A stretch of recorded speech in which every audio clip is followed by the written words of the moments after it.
we have the running back position group preview this week after we kicked it off with the QBs last week. Running back is an interesting position for Illinois for sure. They struggled in the run game overall last year. They have 9 running backs listed on the spring roster that came out last week. So those are the guys we'll be talking about this week. We have Caden Fagan, Josh McCray, Khalil Valentine, and Aiden. Let me get this name correct. I wrote a pronouncer for myself. I promise I'll get it right because it throws me off every time I see it. I know it, but I every time I see it, that name, Lawfery, Aiden Lawfery. Those are the 4 returners for Illinois this year. Then there are 2 sophomores on this roster as well who have not played in a game for us yet. That is Petey, another pronouncer for you guys, Petey Olale, and Corey Rashad. And then we have redshirt freshman in Aaron Ball, and then 2 true freshmen in John Forster and Cedric Wish II. Like I said, it was a pretty weak run game overall in 2024. They were 93rd in rushes per game. They were 78th for rushing yards per game, and they were 69th for yards per rush. That's all according to NCAA.com. As I have mentioned before, though, in my little breaking news video I did the other week, last week's episode, that James White, former Super Bowl champion, is joining the Illinois coaching staff as an assistant running backs coach. And we'll see what he can do because we're practically running back the same roster. It's going to be those 4 names I mentioned at the beginning that we're going to be seeing again this year, no doubt. We'll see what kind of effect James White has on it. We'll also see what kind of effect a healthy Caden Fagan has on this team. The junior is returning to the team this year. He is the likely starter, although they didn't really have a starter after he went down last year. They lost him after 5 games.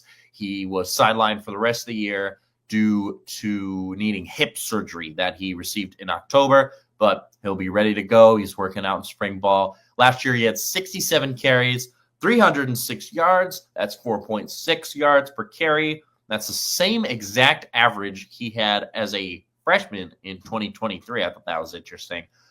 He had 3 touchdowns, and he also had 5 catches for 37 yards. He did have no fumbles. You're going to notice a pattern with those fumbles. These Illinois backs held on to the ball last year. Whether they were 93rd in rushes or not, holding on to the ball, very important. Very low turnover rate between them and then having Altmaier as your quarterback. His best game was the very first game against Eastern Illinois. He had 16 carries, 108 yards, and a touchdown in that one. I'm really excited that they get him back. He certainly was the starter for this roster last year. It's going to be nice to have that depth in the run game. I don't know if he'll outright be the true starter like he was last year, right? Because we had Josh McCray, Aiden Lawfery, they all did very well in his absence. But I'm just glad they get him back for more depth. He's still probably going to lead them in carries at the beginning of the year. And I really hope he takes a leap this year because he kind of put up, like I said, I mean, it's only 5 games, but he had the same average yards per carry. He was on very similar pace through those first 5 games that he was in 2023. Certainly a very good 2023, especially for a freshman, but hoping that he can take another leap up in his junior year under James White as the assistant running backs coach. Next up is Josh McCray, who I already mentioned. He is the only senior running back on this entire roster, and he is one of 2 running backs that played in every game for the Illini last year. He's certainly competition for the starter, or at least some sort of timeshare. I'm guessing I have a 3-way timeshare, honestly, with McCray, Fagan, and then Lawfery. But he took over as the starter, at least at first. He was the clear starter. He got 16 carries in each of the first 2 games after Caden Fagan went down, so he took over in his absence. He had 117 carries for 609 yards. That's a 5.2 yards per carry average. He He had 10 rushing touchdowns. He also had 13 catches for 116 yards and a touchdown. He also has not fumbled. He has not fumbled in his 4-year career. That was a fun stat I pulled while I was doing my research for this week. That's very impressive. He was also the Citrus Bowl MVP. That was his best game of the year. He had 13 carries, 114 yards, and 2 touchdowns against South Carolina in Orlando. And he also had a 3-touchdown game against Michigan State not that much earlier. My take on him, he's a great older veteran presence, right? This is his 4th year in college football. He's the only senior, so he's kind of looked at as a leader, especially since Caden Fagan didn't play most of last year. He was kind of their leader at the running back position. He's a little inconsistent, right? Because he's got these big performances like the Citrus Bowl, then he's got the Michigan State game. He certainly has explosive game potential, right? To have a 3-touchdown game, to have 2 touchdowns, 114 yards against an SEC team. Certainly has the potential. He has a really high ceiling. I would say probably the highest ceiling of any of these Illinois running backs going in terms of single game ceiling.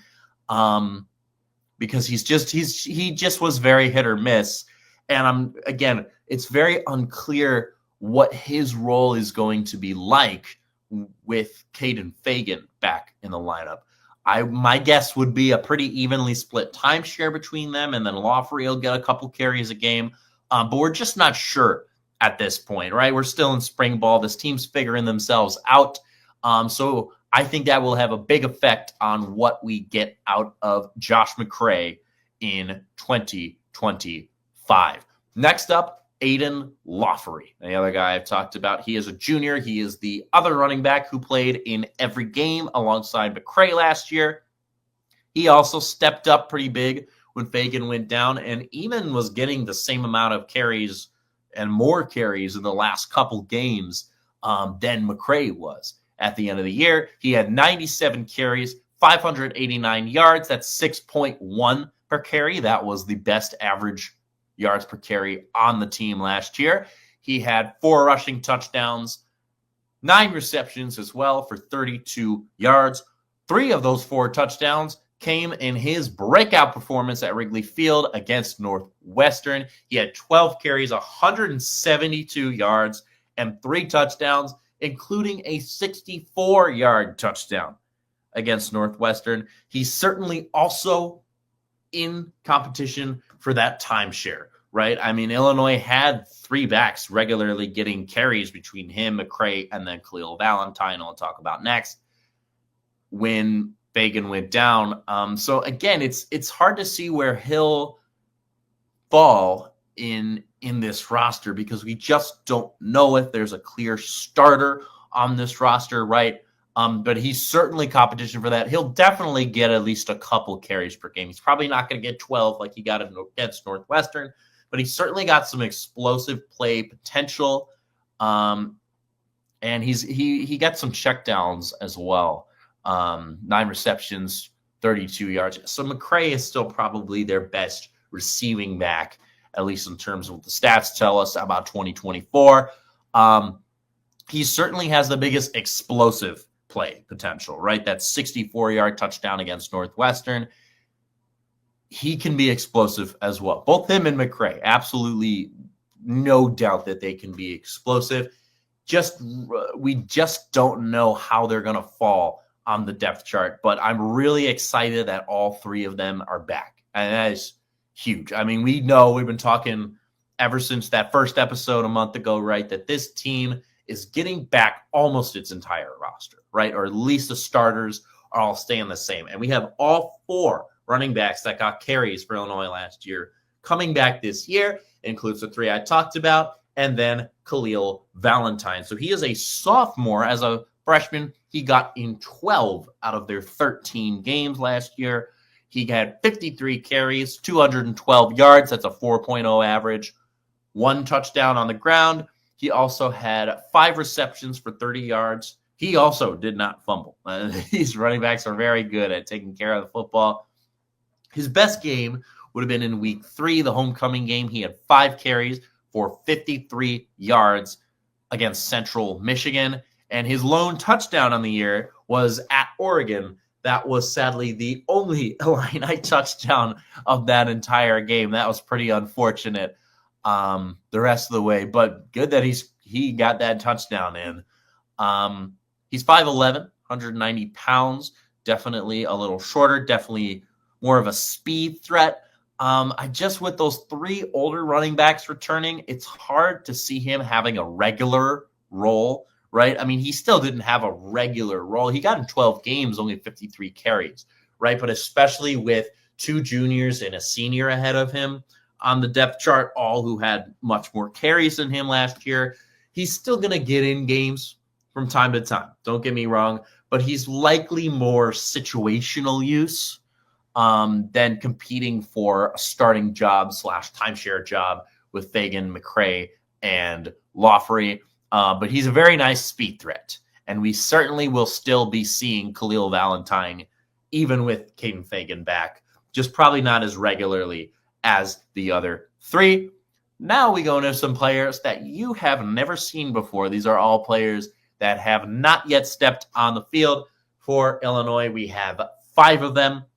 Not too big of a problem, right? They already have 4 running backs who got good carries last year, right? So you shouldn't be worried about that. You had 4 running backs get over 50 carries. That includes Fagan's injury. He still got 67. So these 5 we're going to go through a little quicker because there's less stats to pull for them, but I'm going to tell you what we know about them. Again, likely not going to see any of these guys in 2025 with 4 returning running backs. However, these guys still very good, still very exciting, and it's always good to look to the future, right? That's what we were doing, looking at the depths of the QB depth chart. That's what we're going to do with the running back. So first, we have Petey Olale. He is a sophomore. He did not play as a redshirt freshman in 2024. He is from Illinois. He played at Lincoln Way East High School. That team he was on in 2022 finished as runners-up in Class A. He walked on, actually, at spring practices last year as a redshirt freshman. He walked on. He is 5'7", so he's definitely the shortest running back on this roster. Definitely seems like a speed threat. Not much else is known about him, as I said. So please just keep an eye out on Petey and all these other guys in spring ball, because that's how we're going to get a good idea of what they're like and what the future of the running back position looks like for Illinois. Next is Corey Rashad. He is a sophomore. He also did not play as a redshirt freshman last year. He's from Chicago. Actually, he played at Marist High School. He was a 2-year starter there. That's really the majority of the info I could find on Corey Rashad, but do look out for him in camp as well. Again, he's a sophomore. He's a little older, so he's more likely to get in a game this year. He and Petey Olale are certainly more likely to get in the games than these freshmen that we have coming up. Just keep an eye out. That's really all I can tell you at this point. But good to see we're pulling some local talent. Here's another local talent for you. This is Aaron Ball. He is a redshirt freshman, so he redshirted the previous season. He is from Chicago. He played at St. Lawrence. He was named All-State in his senior year in 2023. He had 228 carries for 1,652 yards and 22 touchdowns. Certainly a good stat line from Aaron Ball, another Chicago kid. Look out for him in spring camp as well. Next, we have John Forster. This is one of the 2 true freshmen on the Illinois roster at running back starting this spring, and he is a 3-star recruit. He is a recruit from Montvale, New Jersey. Rivals has him ranked as a number 12 running back in the 2025 recruiting class, so that's really exciting. He got some good other offers as well, including Duke, Nebraska, Penn State, Syracuse, Tennessee, and Wisconsin. So a lot of Big Ten teams in there. Look out for John Forster down the line, one of our 2 new recruits. Welcome to the Illini. And lastly, we have Cedric Wish II. Sick name, by the way. He's another true freshman, another 3-star recruit from Fort Lauderdale, Florida. He did used to be ranked a 4-star recruit by Rivals. He then was reclassified to a 3-star. That's what the other ESPN and On3 and 24/7 Sports, that's what they have as well. So he's officially a 3-star recruit coming in from Fort Lauderdale. He had 1,284 yards and 18 touchdowns across his high school career. He had very good other offers as well. This included Florida, Kentucky, Missouri, Ole Miss, and Vanderbilt. So a lot. That's actually all SEC representation right there. He had more offers than that, but these are the ones that stand out to me as like, wow. So any SEC offer is very impressive. I'm glad we can have Cedric along. He competed in track in high school as well, so obviously very fast at the running back position. He has 2 cousins who played in the NFL. This is a fun fact. He had Jonathan Freeney, who played for the Dolphins and Patriots, and then Zion Johnson, who played for the Chargers, both his cousins that made the NFL. Overall, this running back group, right, these last 5 don't even have a bunch of info on them, right? We're very likely not going to see them because we're basically running it back with last year's 4, Caden Fagan, Josh McCray, Aiden Lawfrey, and Khalil Valentine, right? So we're probably just going to be seeing the same 4 guys again. I would be shocked if any of those last 5 guys I mentioned get in. Certainly would be happy for them, though. So, yeah, barring more injuries, that's big, too. We don't want to have another major injury like Caden Fagan did last year. His return, I think, is very crucial. I think he's really set to break out with all these nice running back pieces around him to complement him. And I'm certainly hopeful for James White. I've said it a million times already. It's only been like 3 weeks since he's been hired, but I'm really excited that a Super Bowl champ who ran under Bielema at Wisconsin is the assistant running backs coach. I think he is really going to be able to help Caden Fagan have that breakout year that we're all looking for. Please stay healthy, Caden. Please, please.